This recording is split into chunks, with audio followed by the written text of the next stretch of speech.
South কোরিয়ার গবেষকরা একটি আয়রন ম্যান রোবটকে প্রযুক্তিগতভাবে উন্নয়ন করেছেন, যা প্যারাপ্লেজিক বা দেহের নিচের অংশ অসাড় হয়ে যাওয়া রোগীদের হাঁটা ও চলাফেরায় সক্ষম করে। এছাড়া ওয়াকন স্যুট F1 নামের এই রোবটটি ব্যবহারকারীদের দাঁড়াতে সহায়তার পাশাপাশি সিঁড়ি বেয়ে উঠতে বা নামতে সহায়তা করে বলেও জানান গবেষক দল। কিম সাং হুয়ান পরিধানযোগ্য এক্সোস্কেলেটন রোবটের সহায়তায় তার হুইলচেয়ার ছেড়ে উঠে দাঁড়াতে পারছেন। ওয়াকন স্যুট F1 নামের এই রোবটটির প্রযুক্তিগত উন্নয়নে সহায়তা করেছেন হুয়ান। হুয়ানের মতো প্যারাপ্লেজিকে আক্রান্ত রোগীদের হাঁটা চলাতে সহায়তা করতে পারে এই রোবট। রোবটটিকে নিজের শরীরের সাথে আটকিয়ে একজন প্যারাপ্লেজিক রোগী হাঁটতে এবং সিঁড়ি বেয়ে উঠতে সক্ষম হন।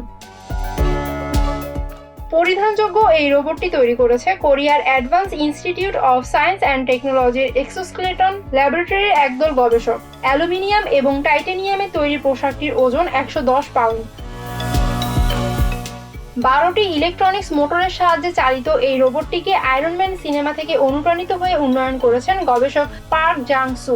এই রোবট সেন্সরগুলো ব্যবহারকারীদের ভারসাম্য বজায় রাখতে প্রতি সেকেন্ডে প্রায় 1000 সংকেত প্রসেস করতে পারে বলে জানান জাং সু।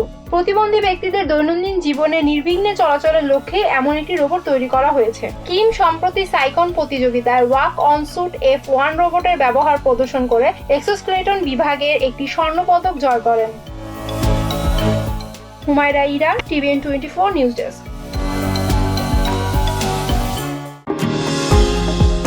নিউ ইয়র্ক থেকে সম্প্রচারিত TVN24 টেলিভিশন বিশ্বজুড়ে বাঙালির কণ্ঠস্বর।